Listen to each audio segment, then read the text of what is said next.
Pendidikan merupakan proses penerapan nilai-nilai oleh guru atau pendidik kepada peserta didik.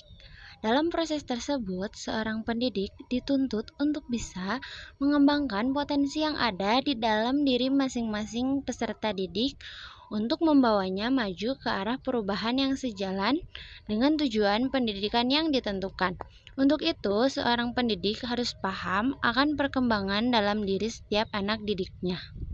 Apa saja sih prinsip-prinsip perkembangan peserta didik tersebut? Perkembangan terjadi bersamaan dengan pertumbuhan. Setiap perubahan baik dalam ukuran maupun proporsi akan disertai dengan perubahan fungsi. Misalnya, pertumbuhan otak dan serabut saraf pada seorang anak akan menyebabkan perkembangan inteligensinya. Selain itu, tipe perubahan menunjukkan hilangnya ciri-ciri lama atau masa lalu, untuk kemudian diperoleh ciri-ciri yang baru. Lansdowne, seperti yang dikutip oleh Fauzia Aswin Hadis, menyatakan bahwa perubahan yang terjadi dapat dikelompokkan ke dalam 4 kategori utama, yaitu yang saling berhubungan. 4 perubahannya yaitu, yang pertama, perubahan dalam ukuran seperti perubahan tinggi badan, berat badan, perubahan daya ingat, persepsi, dan pemahaman. Yang kedua, perubahan dalam proporsi, perubahan proporsi tubuh yang mulai dari masa bayi hingga masa akhir remaja. Yang ketiga, hilangnya ciri-ciri masa lalu. Ciri-ciri fisik dan perilaku tertentu mulai menghilang karena tidak lagi diperlukan seperti gigi susu, bicara bawi, merangkak, dan lain-lain. Yang terakhir, perolehan ciri-ciri baru. Munculnya beberapa ciri perilaku sebagai hasil kematangan dan sebagian hasil belajar. Seperti muncul ciri-ciri seks sekunder saat masuk masa pubertas. 2. Pola pertumbuhan fisik. Pola perkembangan fisik dapat diramal sesama kehidupan pra dan pasca lahir. Hukum rangkaian pengarahan perkembangan ada 2, yaitu hukum kepalokodal dan hukum proksimosidal. Hukum kepalokodal merupakan perkembangan yang menyebar ke seluruh tubuh mulai dari kepala ke kaki. Hal ini berarti bahwa kemajuan dalam struktur dan fungsi pertama-tama terjadi di bagian kepala, kemudian badan, dan selanjutnya ke kaki. Hukum proksimodistia, rangkaian pertumbuhan yang dimulai dari pusat tubuh dan pergerakan ke arah tangan dan kaki. Contohnya kendali otot tubuh dan lengan matang sebelum kendali tangan dan jari. Lebih jauh, bayi menggunakan seluruh tangannya sebagai kesatuan sebelum mereka dapat mengontrol jari mereka. 3. Karakter pengembangan. Pengembangan ini bersifat kesinambungan dan biasanya berlangsung dari hal-hal yang bersifat umum atau bersifat khusus, spesifik. Di sini ada karakter anak usia dini. Yang ke-1, anak sebagai pembelajaran yang aktif. Contohnya seperti diskusi kelompok, proyek kolaboratif, atau menanyakan materi yang belum dipahami. Yang kedua, anak belajar melalui sensori dan panca indera, seperti anak yang sedang beraktivitas atau bermain dengan air dan pasir untuk merasakan tekstur. Yang ketiga, anak sedang berada dalam masa peka, biasanya menunjukkan minat yang tinggi terhadap lingkungan. Mereka akan sering bertanya banyak, meniru pengakuan orang dewasa, atau mengeksplorasi. Yang keempat, proses belajar untuk dipengaruhi oleh kematangan dan lingkungan anak yang berpotensi cenderung lebih fokus dan kreatif. Misalnya mereka mungkin lebih aktif dalam berinteraksi. 4. Perbedaan individu. Perbedaan individu adalah suatu perbedaan yang dimiliki oleh setiap individu, baik fisik maupun non-fisik, yang menjadikan seseorang memiliki karakter atau ciri-ciri yang berbeda antara satu dengan yang lainnya. Aspek-aspek perbedaan individual peserta didik. Yang pertama ada perbedaan fisik motorik, yang kedua ada perbedaan inteligensi, yang ketiga ada perbedaan kecakapan bahasa, yang keempat ada perbedaan psikologis. 5. Pola perkembangan bersifat periodik. Perkembangan seorang anak selalu berkaitan dengan perubahan kualitatif dan kuantitatif yang merupakan deretan progresif dari perubahan yang teratur dan koheren. Pola perkembangan bersifat periodik artinya setiap aspek perkembangan seorang anak akan mengikuti pola-pola tertentu yang teratur, berurutan, dan relatif tetap sesuai dengan perkembangan itu sendiri. Tahap-tahap yang ada pada perkembangan tersebut tidak mungkin terjadi terbalik. 6. Tugas perkembangan sesuai periode manusia. Tugas perkembangan menurut Robert Havigers adalah suatu tugas yang muncul pada periode tertentu dalam rentang kehidupan individu, yang apabila tugas itu berhasil dituntaskan, akan membawa kebahagiaan dan kesuksesan dalam menuntaskan tugas berikutnya. Sementara apabila gagal, maka akan menyebabkan ketidakbahagiaan pada diri individu yang bersangkutan, menimbulkan penolakan masyarakat, dan kesulitan-kesulitan dalam menuntaskan tugas-tugas berikutnya, di mana terdapat perubahan periode, yaitu perubahan biologis, perubahan kognitif, dan perubahan sosio-emosional. Tugas perkembangan untuk menjelaskan pada setiap periode manusia yang dibagi dari masa bayi sampai usia lanjut, yang dikemukakan oleh Havigers. Masa bayi dan anak-anak, yaitu yang pertama, belajar berjalan. Bayi sebaiknya sudah belajar berjalan pada umur 11-15 bulan, ketika kemampuan motoriknya sudah siap atau setelah melewati fase duduk tegak, merangkak, sehingga berdiri tanpa dibantu. Yang kedua yaitu belajar memakan makanan padat. Bayi baru bisa belajar memakan makanan padat pada saat bayi berusia 6 bulan. Pada usia tersebut, saluran pencernaan atau usus sudah sempurna dalam menerima atau mengelola makanan padat. Yang ketiga yaitu belajar berbicara. Pada usia 2-3 tahun, anak terus bertambah kosakatanya. Mereka mulai mengerti saat kita menyampaikan perkataan yang ditujukan kepada mereka. Memasuki usia 3 tahun, kemampuan bicara anak sudah bisa dikatakan lancar. Yang keempat yaitu mencapai fasilitas fisiologi. Perkembangan fisiologis mengacu pada pertumbuhan dan pematangan fisik seorang individu yang mencangkup aspek-aspek seperti bentuk fisik, kesehatan, dan gizi. Selanjutnya yaitu belajar kontak perasaan dengan orang tua, keluarga, dan orang lain. Komunikasi dalam keluarga antara anak dan orang tua sangatlah mempengaruhi perkembangan anak. Dalam keluarga, orang tua juga dapat membangun hubungan yang kuat. Itu dapat memungkinkan anak merasa didukung dan memfasilitas pemahaman bersama. Dengan adanya komunikasi yang kuat dalam keluarga, anak tidak akan merasa canggung ataupun merasa cemas ketika ia mengalami suatu masalah untuk diceritakan kepada orang tua. Demikian dari pembahasan saya, dan selanjutnya akan diteruskan oleh teman saya. Terima kasih. Masa anak sekolah. Yang pertama ada belajar ketangkasan fisik, adalah aktivitas fisik yang dilakukan untuk meningkatkan kecepatan, kecekatan, dan kepandaian tubuh. Contoh aktivitas fisik yang bisa dilakukan untuk meningkatkan ketangkasan fisik adalah senam ketangkasan. Yang kedua ada pembentukan sikap terhadap diri sendiri, adalah proses terbentuknya tanggapan individu terhadap dirinya sendiri, termasuk kemampuan, ketidakmampuan, tabiat, harga diri, dan hubungannya dengan orang lain. Yang ketiga ada bergaul dengan teman sebaya, adalah interaksi sosial yang didasarkan pada kesamaan usia, status sosial, kebutuhan, dan minat. Pergaulan dengan teman sebaya dapat memiliki dampak positif maupun negatif. Yang keempat ada belajar peranan jenis kelamin atau gender, adalah belajar tentang peran yang diterima secara sosial untuk individu berdasarkan jenis kelaminnya. Peran gender ini dapat berupa perilaku, sikap, dan ekspektasi yang berbeda-beda berdasarkan budaya, ras, dan etnis. Yang kelima ada mengembangkan kecakapan dasar membaca, adalah proses untuk mengembangkan pemahaman dan pengetahuan siswa terhadap konsep cetak, fonik, pengenalan kata, dan kefasihan. Yang terakhir ada beberapa cara yang dapat dilakukan mengembangkan pengertian yang diperlukan.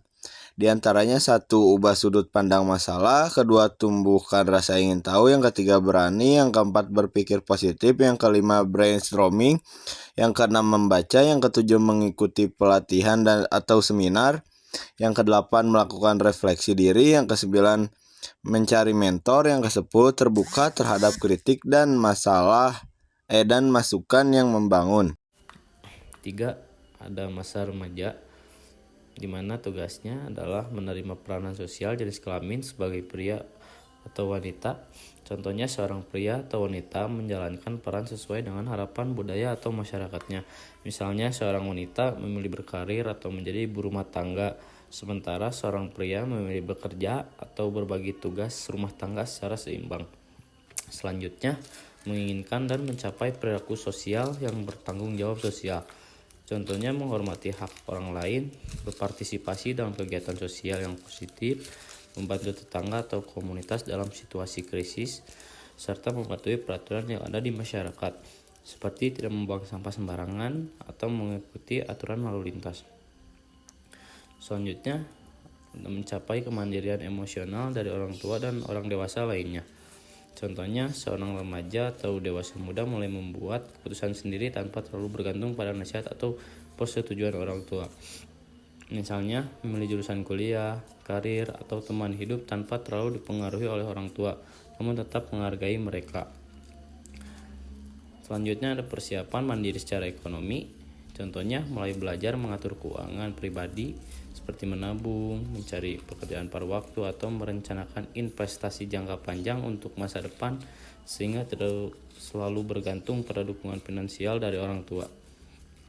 Dan yang terakhir, mempersiapkan perkawinan dan keluarga.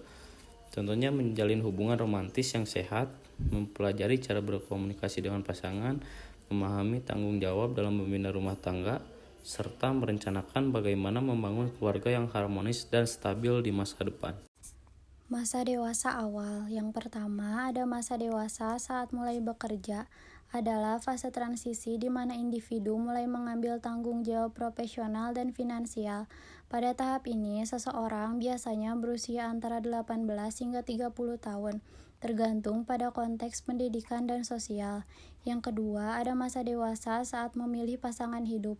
Adalah fase penting dalam kehidupan yang seringkali terjadi di usia akhir 20 hingga 30 tahun, dan seseorang biasanya mulai serius dalam hubungan, contohnya kriteria pemilihan.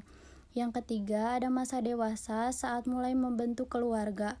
Adalah fase penting individu atau pasangan mulai mengambil langkah untuk menciptakan keluarga dan membangun kehidupan bersama. Contohnya yaitu pernikahan. Yang keempat, ada masa dewasa saat mengasuh anak. Adalah fase penting dalam kehidupan orang tua, biasanya berlangsung mulai dari kelahiran anak hingga mereka memasuki masa remaja. Contohnya mengatur jadwal harian, perawatan kesehatan, dan pendidikan anak. Yang terakhir, ada masa dewasa mengelola rumah tangga. Adalah fase di mana individu atau pasangan bertanggung jawab untuk mengatur dan menjalankan kehidupan sehari-hari dalam konteks keluarga. Contohnya pengelolaan keuangan, pengelolaan waktu, dan merawat anak. Menerima dan menyesuaikan diri terhadap perubahan fisik dan fisiologis adalah proses di mana seseorang menerima, memahami, dan beradaptasi dengan perubahan yang terjadi pada tubuh mereka seiring berjalannya waktu atau akibat faktor-faktor tertentu. Contohnya, yang ke-1, masa pubertas, kedua, kehamilan, ketiga, penuaan, keempat, pemulihan dari cedera. Selanjutnya, menghubungkan diri sendiri dengan pasangan hidup sebagai individu berarti membangun hubungan yang didasarkan pada pemahaman, penghargaan, dan penerimaan bahwa baik diri sendiri maupun pasangan adalah dua individu yang unik dengan kepribadian, kebutuhan, keinginan, serta nilai-nilai yang mungkin berbeda. Contohnya, 1. Memberikan ruang untuk hobi dan minat pribadi. 2. Mendukung pertumbuhan karir pasangan. 3. Menghargai pendapat yang berbeda. 4. Membangun rencana hidup bersama tanpa menghilangkan identitas pribadi. 5. Komunikasi terbuka tentang kebutuhan emosional. Keenam, menghormati waktu sendiri. Selanjutnya, ada membantu anak-anak remaja belajar menjadi orang dewasa yang bertanggung jawab dan berbahagia, berarti mendampingi mereka dalam proses pertumbuhan emosional, mental, dan sosial agar dapat menghadapi tantangan kehidupan dewasa dengan sikap yang sehat, mandiri, dan penuh tanggung jawab. Contohnya, 1. Memberikan tanggung jawab yang sesuai usia. 2. Mengajarkan keterampilan mengelola waktu. 3. Mendorong kemandirian dalam pengambilan keputusan. 4. Mendukung keterampilan pemecahan masalah. 5. Menjadi contoh yang baik. 6. Mengajarkan nilai-nilai empati dan kepedulian. 7. Membicarakan kesejahteraan emosional. Selanjutnya, ada mencapai dan mempertahankan prestasi yang memuaskan dalam karir pekerjaan, berarti seseorang mampu meraih tujuan atau standar profesional yang diinginkan dan terus mempertahankan kinerja yang baik secara konsisten sepanjang karirnya. Ini mencakup aspek kemampuan, dedikasi, dan upaya untuk tetap berada di jalur yang benar meskipun menghadapi tantangan. Contohnya, 1. Menetapkan tujuan karir yang jelas. 2. Meningkatkan keterampilan melalui pendidikan dan pelatihan. 3. Membangun jaringan profesional. 4.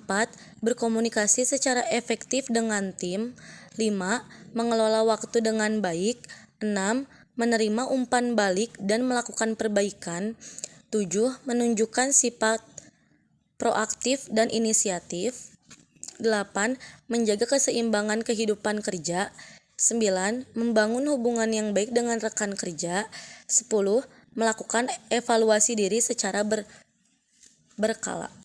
Selanjutnya, ada mengembangkan kegiatan pengisi waktu senggang yang dewasa, merujuk pada proses merancang dan melaksanakan aktivitas yang tidak hanya menghibur tetapi juga memberikan manfaat positif, baik secara mental, emosional, maupun sosial untuk individu yang sudah dewasa. Kegiatan ini bertujuan untuk mengisi waktu luang dengan cara yang produktif dan menyenangkan, serta dapat membantu dalam mengurangi stres, meningkatkan keterampilan, dan memperkuat hubungan sosial. Contohnya, 1. Belajar keterampilan baru. 2. Olahraga dan aktivitas fisik. 3. Membaca buku atau artikel. 4. Mengikuti komunitas atau klub. 5. Berkebun atau merawat tanaman. 6. Sukarelawan. 7. Berkreativitas dengan hobi seni. 8. Meditasi dan relaksasi. 9. Mencoba resep baru. 10. Menghadiri acara budaya. 11. Menulis atau blogging. 12. Berkumpul dengan teman atau keluarga. 13. Menjelajahi alam. Keenam itu ada masa dewasa akhir. Masa dewasa akhir adalah fase yang penuh perubahan, di mana individu perlu menyesuaikan diri dengan peran sosial baru dan mengelola kesehatan serta kekuatan untuk menata kembali kehidupan. Berikut beberapa contoh atau aspek yang perlu diperhatikan. Yang pertama, menyesuaikan diri dengan peran sosial baru, contohnya penerimaan perubahan. Terima bahwa peran sosial mungkin berubah, seperti pensiun atau kehilangan orang terkasih. Lalu, pengembangan keterampilan baru, belajar hal baru seperti teknologi atau hobi untuk tetap terlibat secara sosial. Lalu, keterlibatan komunitas, bergabung dengan kelompok atau organisasi lokal untuk membangun jaringan sosial dan mendukung satu sama lain. Yang kedua, memberikan kekuatan dan kesehatan untuk menata kembali kehidupannya. Contohnya seperti aktivitas fisik, pilih olahraga ringan yang menyenangkan seperti berjalan atau yoga untuk menjaga kebugaran. Lalu, nutrisi yang baik, fokus pada pola makan seimbang yang mendukung kesehatan fisik dan mental. Lalu juga dukungan emosional, cari dukungan dari teman, keluarga, atau profesional jika merasa kesulitan menghadapi perubahan. Lalu menata kembali kehidupan, refleksi diri, luangkan waktu untuk merenungkan tujuan dan keinginan hidup di masa depan. Lalu membuat rencana, tetapkan langkah konkret untuk mencapai tujuan baru baik dalam aspek pribadi maupun sosial. Lalu ada mindfulness, praktekkan kesadaran diri untuk mengelola stres dan meningkatkan kualitas hidup sehari-hari. Dengan fokus pada aspek-aspek ini, individu dapat menemukan makna dan kepuasan di masa dewasa akhir, sekaligus membangun kehidupan yang sehat dan bermakna.